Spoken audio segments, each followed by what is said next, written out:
Os anjos mais poderosos de Deus. Vamos entender um pouco da hierarquia divina e conhecer os mais fortes anjos de toda a criação. Arcanjo Miguel. Seu nome significa o semelhante a Deus. Miguel é considerado um dos mais poderosos guerreiros de Deus. General dos exércitos celestiais e responsável pelo governo do céu. A ele foi dado a missão de precipitar Lúcifer e seus anjos do reino celestial. E houve batalha no céu. Miguel e os seus anjos batalhavam contra o dragão, e batalhavam o dragão e os seus anjos, mas não prevaleceram, e nem mais o seu lugar se achou nos céus. E foi precipitado o grande dragão, a antiga serpente, chamada o Diabo e Satanás, que engana todo o mundo. Ele foi precipitado na terra, e os seus anjos foram lançados com ele. Esse evento foi tão marcante que o arcanjo Miguel passou a ser retratado com espada flamejante e uma armadura, marcando a vitória do bem sobre o mal. Ele também é conhecido como o arcanjo da justiça e do arrependimento. Grande combatente e vencedor das forças malignas.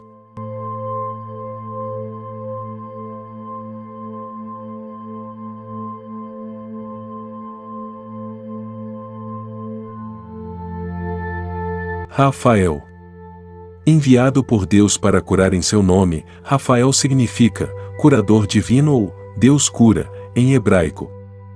Diferente de Miguel e Gabriel, Rafael tem uma presença mais discreta na Bíblia, tendo como história mais detalhada a passagem de Tobias. Nessa passagem, o arcanjo assumiu uma forma humana e passou 7 meses vivendo entre os humanos.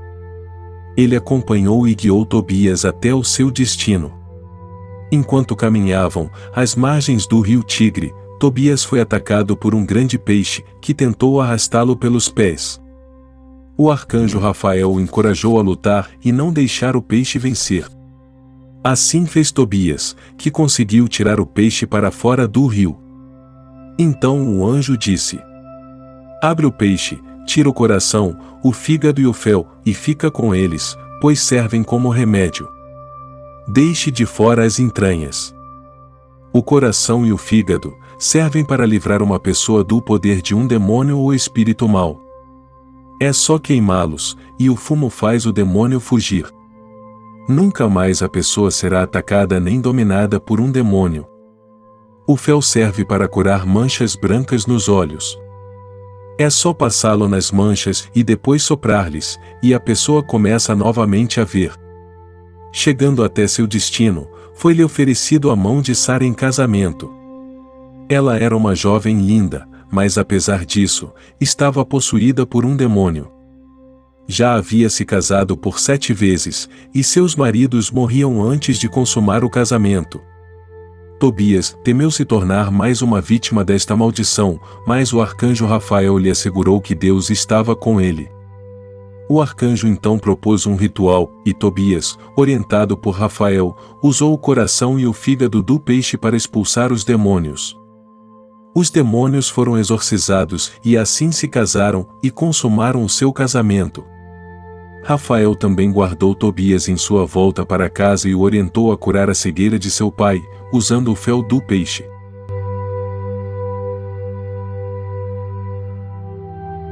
Lúcifer. O portador da luz.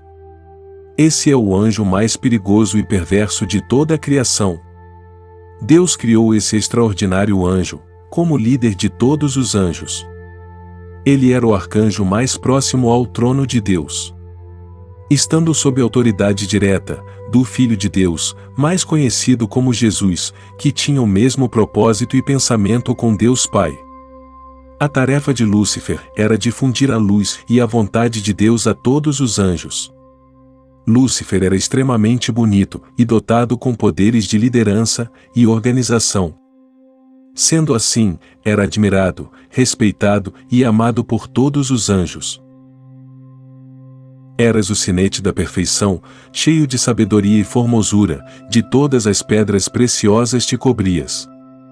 Tu eras querubim da guarda ungido, e te estabeleci, permanecias no monte santo de Deus, no brilho das pedras afogueadas andavas. Perfeito eras nos teus caminhos, desde o dia em que foste criado, até que se achou iniquidade em ti. Seu coração foi mudando, e Lúcifer pouco a pouco se desviou do seu propósito, até que invejou o trono de Deus. Permitiu que seu foco saísse do Pai e passou a amar a si próprio. Como caíste do céu, ó estrela da manhã, filha da alva! Como foste lançado por terra, tu que debilitavas as nações! E tu dizias no teu coração: eu subirei ao céu, e acima das estrelas de Deus, exaltarei o meu trono, e no monte da congregação, me assentarei. Subirei acima das mais altas nuvens e serei semelhante ao Altíssimo. E contudo, levado serás ao inferno, ao mais profundo do abismo.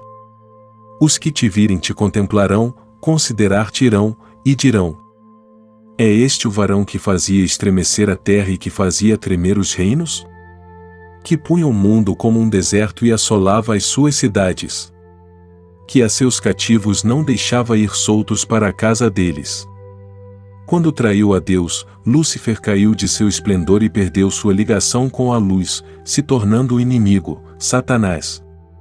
Perdeu também boa parte dos seus poderes, porém se tornou o anjo mais perigoso de todos. Gabriel.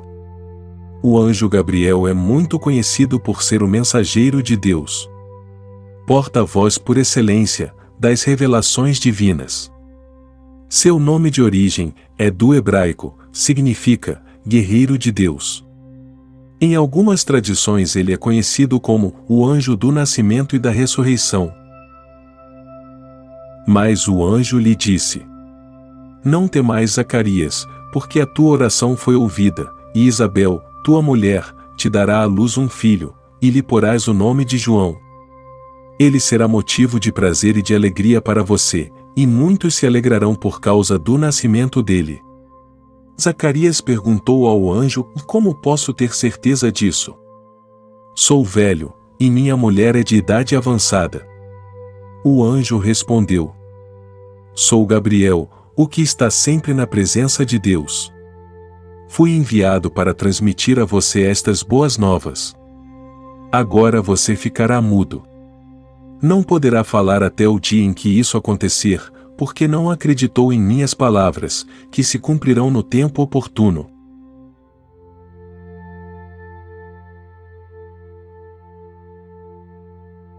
Metatron. Esse serafim é considerado por muitas vertentes do cristianismo e judaísmo o ser mais poderoso de todos os anjos. Mais poderoso que o próprio Miguel, que derrotou Lúcifer e suas hostes de anjos na primeira rebelião do céu. Este serafim está no topo da hierarquia celestial. Considerado o mais próximo a Deus, sendo também o seu porta-voz no reino celestial. Ele é representado na maioria das imagens como um arcanjo metálico, contendo 3 asas, representando um verdadeiro guerreiro na luta contra o mal e na busca pela restauração do bem em todos os cantos do universo. A origem de Metatron é explicada no livro de Enoque. Um livro apócrifo retirado da Bíblia por religiosos da época. Enoque teria sido arrebatado por Deus, para que não experimentasse a morte e na certa fosse poupado da ira do dilúvio. No céu, Enoque se torna um anjo extraordinário, também conhecido como Metatron.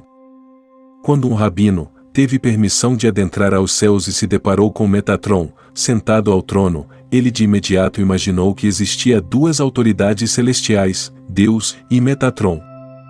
Porém Metatron, o escriba de Deus, deixou-se golpear por 60 vezes com um bastão flamejante, para mostrar ao rabino que, apesar de sua nobre posição na hierarquia divina, ele não se comparava a Deus, e estava abaixo do Criador.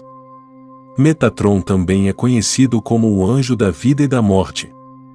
Devido à sua grande influência na árvore da vida da cabala judaica cristã. Ele também foi o anjo que lutou com Jacó, quando Jacó queria ser abençoado antes de reencontrar seu irmão Esaú. Apesar de não ser tão reconhecido como Miguel, Gabriel e Rafael, Metatron, exerce um papel importantíssimo ao lado do trono de Deus, sendo o escriba divino, registrando todos os feitos e pecados da humanidade, estando abaixo apenas do Criador na hierarquia divina.